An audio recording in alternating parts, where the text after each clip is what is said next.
സുനിൽ വാത്സൻ, ശ്രീശാന്ത്, സഞ്ജു സാംസൺ. ടീമിൽ മലയാളിയുണ്ടോ? എന്നാൽ ഇന്ത്യക്ക് കപ്പുറപ്പാണ്. 2007 സെപ്റ്റംബർ 24 ജോഹന്നാബർഗിലെ Wanderers stadium. Short fine leg ഭാഗത്തേക്ക് പാകിസ്ഥാൻ താരം മിസ്ബാഉൽ ഹക്കിന്റെ ബാറ്റിൽ തട്ടിയ പന്ത് ഉയർന്നു പൊങ്ങി. ആ പന്ത് സുരക്ഷിതമായി ഒരു 24-കാരന്റെ കൈകളിൽ ഒതുങ്ങുന്നു. MS ധോണിയുടെ കീഴിൽ ഇന്ത്യൻ സംഘം പ്രഥമ T20 കിരീടമുയർത്തുമ്പോൾ അതിൽ നിർണായക സ്പെല്ലുകളെറിഞ്ഞും ഹൃദയമിടിപ്പേറുന്ന ഘട്ടത്തിൽ വിജയത്തിൽ നിർണായകമായ ക്യാച്ച് സ്വന്തമാക്കിയും ഭാഗവാക്കായത് ശ്രീശാന്ത് എന്ന കോതമംഗലക്കാരനായിരുന്നു. ആഭ്യന്തര ക്രിക്കറ്റിലും ചലഞ്ചർ ട്രോഫിയിലും തകർപ്പൻ പ്രകടനങ്ങളോടെ ഇന്ത്യൻ ക്രിക്കറ്റിലേക്ക് കാലെടുത്തു വെച്ചവൻ. 2007 സെമിയിൽ ഓസ്ട്രേലിയക്കെതിരെ ശ്രീശാന്ത് നടത്തിയ ബൗളിംഗ് പ്രകടനം ആർക്കാണ് മറക്കാനാവുക? ആ 4 ഓവർ സ്പെല്ലിൽ ഒരു മെയ്ഡനടക്കം വീഴ്ത്തിയ 2 വിക്കറ്റുകൾ, അതും ആദ്യം ഗിൽക്രിസ്റ്റിനെയും മാത്യു ഹെയ്ഡനെയും. നിലയുറപ്പിച്ചിരുന്ന ഹെയ്ഡനെ വീഴ്ത്തിയ പന്ത് ഇന്ത്യൻ വിജയത്തിൽ നിർണായകമായിരുന്നു. അതിനു മുമ്പ് സൂപ്പർ 8-ൽ ദക്ഷിണാഫ്രിക്കയ്ക്കെതിരെയും 2 വിക്കറ്റുകൾ വീഴ്ത്തി വിജയത്തിൽ പങ്കാളിയായി. 4 വർഷങ്ങൾക്കിപ്പുറം മുംബൈ വാങ്കഡ സ്റ്റേഡിയത്തിൽ ധോണിയുടെ നേതൃത്വത്തിലുള്ള ഇന്ത്യൻ സംഘം ഏകദിന ലോകകപ്പ് ഉയർത്തിയപ്പോഴും ഭാഗ്യത്തിന്റെ വെളിച്ചവുമായി ശ്രീശാന്ത് ഉണ്ടായിരുന്നു. അന്ന് ബംഗ്ലാദേശിനെതിരെ ആദ്യ മത്സരത്തിൽ തന്നെ തല്ലുവാങ്ങിയ ശ്രീശാന്ത് പിന്നീട് കളിക്കുന്നത് ലോകകപ്പ് ഫൈനലിലായിരുന്നു. എന്നാൽ ഫൈനലിലും താരം നിരാശപ്പെടുത്തി. പിന്നീട് 17 വർഷങ്ങൾക്കിപ്പുറം 2024-ൽ ഇന്ത്യ T20 ലോകകപ്പിൽ മുത്തമിട്ടപ്പോഴും ടീമിൽ ഒരു മലയാളി ഉണ്ടായിരുന്നു. തിരുവനന്തപുരം പുല്ലുവിള സ്വദേശി സഞ്ജു വിശ്വനാഥ് സാംസൺ.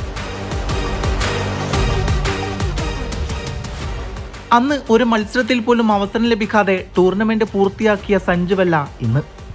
ഇത്തവണ T20 ലോകകപ്പിൽ ഇന്ത്യ മുത്തമിടുമ്പോൾ ആ നേട്ടത്തിന്റെ ക്രെഡിറ്റ് ലിസ്റ്റിലെ പ്രധാനി കൂടിയാണ് സഞ്ജു സാംസൺ. ഒരു മാസം മുമ്പ് T20 ലോകകപ്പിനുള്ള ഇന്ത്യൻ ടീം പ്രഖ്യാപിച്ചപ്പോൾ ടീമിന്റെ 1-ാം നമ്പർ വിക്കറ്റ് കീപ്പറായി ടീമിൽ ഇടം നേടിയത് സഞ്ജു ആയിരുന്നു. സഞ്ജുവിനപ്പുറം മറ്റൊരു തിരഞ്ഞെടുപ്പ് ആ സമയത്ത് ഇന്ത്യക്കില്ലായിരുന്നു. പകരക്കാരനായാണ് ഇഷാൻ കിഷാനെ അന്ന് ടീമിലെടുത്തിരുന്നത്.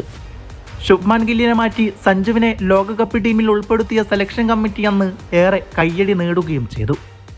എന്നാൽ ലോകകപ്പിന് തൊട്ടുമുമ്പ് നടന്ന ന്യൂസിലാൻഡിനെതിരെയുള്ള പരമ്പരയോടെ എല്ലാം തകിടം മറഞ്ഞു. പരമ്പരയിലെ എല്ലാ കളിയിലും സഞ്ജു പരാജയമായി മാറി. മറുവശത്താകട്ടെ ഇഷാൻ കിഷാൻ ലഭിച്ച അവസരം നന്നായി മുതലാക്കുകയും ചെയ്തു. പരമ്പരയിൽ 5 മത്സരങ്ങളിൽ നിന്നായി 9.20% മോശം ശരാശരിയിൽ വെറും 46 റൺസാണ് സഞ്ജുവിന് നേടാൻ സാധിച്ചത്. പരമ്പരയിൽ 4 മത്സരങ്ങളിൽ കളിച്ച ഇഷാൻ കിഷാനാകട്ടെ 1 സെഞ്ചുറിയും അർദ്ധ സെഞ്ചുറിയും അടക്കം 215 റൺസാണ് അടിച്ചുകൂട്ടിയത്. അതോടെ ലോകകപ്പിലെ പ്ലേയിങ് 11-ലെ സഞ്ജുവിന്റെ സ്ഥാനവും നഷ്ടമായി. സ്വന്തം നാട്ടിൽ നടന്ന മത്സരത്തിൽ പോലും ബാറ്റിങ്ങിൽ പരാജയപ്പെട്ട് വിക്കറ്റ് കീപ്പറുടെ ഗ്ലൗ നഷ്ടപ്പെട്ട് അപമാനഭാരത്താൽ ഭൂമി പിളർന്ന് താഴെ പോയാലെന്ന് ആഗ്രഹിക്കുന്ന മുഖവുമായി സഞ്ജു നിന്നത് നമ്മൾ കണ്ടതാണ്. എന്നാൽ ലോകകപ്പിൽ നമീബിയക്കെതിരെയുള്ള മത്സരത്തിൽ അഭിഷേക് ശർമ്മക്ക് കളിക്കാൻ സാധിക്കാതിരുന്നതോടെ സഞ്ജുവിന് വീണ്ടും അവസരം വന്നെത്തി. ചെറുതെങ്കിലും ആത്മവിശ്വാസത്തോടെയുള്ള ഇന്നിംഗ്സ് കളിക്കാനായി. പിന്നാലെ വീണ്ടും പ്ലേയിങ് 11-ലെ സ്ഥാനം നഷ്ടമായി. ഒടുക്കം ദക്ഷിണാഫ്രിക്കയ്ക്കെതിരെയുള്ള തോൽവി ഇന്ത്യൻ ടീം മാനേജ്മെന്റിന്റെ കണ്ണു തുറപ്പിച്ചു. എതിരാളികളുടെ ഓസ്പിൻ കെണി പൊളിക്കാൻ സഞ്ജു ടീമിൽ. സിംബാബ്വെക്കെതിരെ ചെറിയ മിന്നലാട്ടം. എന്നാൽ വെസ്റ്റ് ഇൻഡീസിനെതിരെയുള്ള നിർണായക മത്സരത്തിൽ ക്രീസിൽ ശാന്തതയുടെ പര്യായമായ സഞ്ജുവിനെ കണ്ടു. നങ്കൂരമിട്ട് കളിച്ച് ടീമിനെ വിജയത്തിലെത്തിച്ച ഇന്നിംഗ്സ് കയ്യടി നേടി. പിന്നാലെ സെമിയിൽ ഇംഗ്ലണ്ടിനെതിരെയും ആ ഫോം തുടർന്നു. 2 മത്സരങ്ങളിലും കളിയിലെ താരമാകുകയും ചെയ്തു. ഇപ്പോഴിതാ ഫൈനലിലും ടീമിനെ മുന്നിൽ നിന്ന് നയിച്ചുകൊണ്ട് പരമ്പരയിലെ തന്നെ മികച്ച താരമായിരിക്കുകയാണ് സഞ്ജു സാംസൺ. 2023-ൽ ഇന്ത്യ ആതിഥേയത്വം വഹിച്ച ഏകദിന ലോകകപ്പിൽ സഞ്ജു ഇടം പിടിക്കുമെന്ന് പ്രതീക്ഷിച്ചവർ നിരവധിയായിരുന്നു. പക്ഷേ ടീം പ്രഖ്യാപിച്ചപ്പോൾ സഞ്ജു ഇല്ലായിരുന്നു. പിന്നീടുള്ള പ്രതീക്ഷ 2024-ലെ T20 ലോകകപ്പിലായിരുന്നു.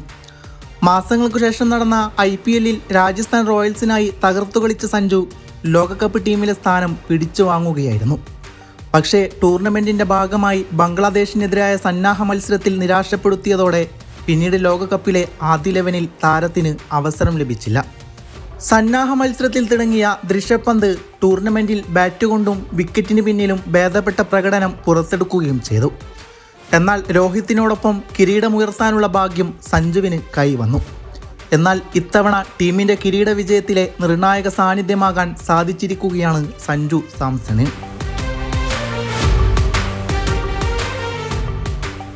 ഇന്ത്യയുടെ ലോകകപ്പ് വിജയങ്ങൾ എടുത്തു പരിശോധിച്ചാൽ അതിൽ മലയാളി സാന്നിധ്യമുള്ളപ്പോഴെല്ലാം ടീം കിരീടം നേടിയിട്ടുണ്ട്. 1983 കപിൽ ദേവിന്റെ നേതൃത്വത്തിൽ ഇന്ത്യ ആദ്യമായി വിശ്വവിജയികളാകുമ്പോഴും ടീമിൽ ഒരു മലയാളി ഉണ്ടായിരുന്നു. അന്ന് ഗ്രൂപ്പ് ഘട്ടം പോലും കടക്കില്ല എന്നുറപ്പിച്ചിരുന്ന ടീം വെസ്റ്റ് ഇൻഡീസ് എന്ന കരുത്തിനെ 2 തവണ കീഴടക്കിയാണ് കിരീടവുമായി മടങ്ങിയത്. ഗ്രൂപ്പ് ഘട്ടത്തിൽ വിൻഡീസിനെതിരെ നേടിയ ജയം വെറും വെറുതെയല്ല എന്ന് കലാശപ്പോരിൽ ഇന്ത്യ തെളിയിച്ചു. അന്ന് കിരീടമുയർത്തിയ കപിലിന്റെ ചെകുത്താൻ പടയിൽ മലയാളി സാന്നിധ്യമായി ഉണ്ടായിരുന്നത് സുനിൽ വാത്സൻ ആയിരുന്നു. അച്ഛൻ കണ്ണൂർ സ്വദേശിയും അമ്മ തലശ്ശേരി സ്വദേശിയുമായി സുനിൽ വാത്സൻ ജനിച്ചത് പക്ഷേ സെക്കൻഡറാബാദിലായിരുന്നു. ഇപ്പോൾ ഡെറാഡൂണിൽ സ്ഥിരതാമസമാക്കിയിരിക്കുന്നു. അക്കാലത്ത് ഇന്ത്യ കണ്ട ഏറ്റവും മികച്ച പേസർമാരിൽ ഒരാളായിരുന്നു വാത്സൻ. എന്നാൽ സഞ്ജുവിനെ പോലെ തന്നെ 1983 ലോകകപ്പിൽ ഒരു മത്സരത്തിൽ പോലും കളിക്കാൻ അദ്ദേഹത്തിനായില്ലായിരുന്നു. ഇടംകയ്യൻ പേസറായ അദ്ദേഹം ഡൽഹി, തമിഴ്നാട്, റെയിൽവേസ് ടീമുകളായി ആഭ്യന്തര ക്രിക്കറ്റിൽ കളത്തിലിറങ്ങി. വേഗം കൊണ്ടും ബാറ്റർമാരെ ബുദ്ധിമുട്ടിക്കുന്ന ആളായിരുന്നു അക്കാലത്ത് വാത്സൻ.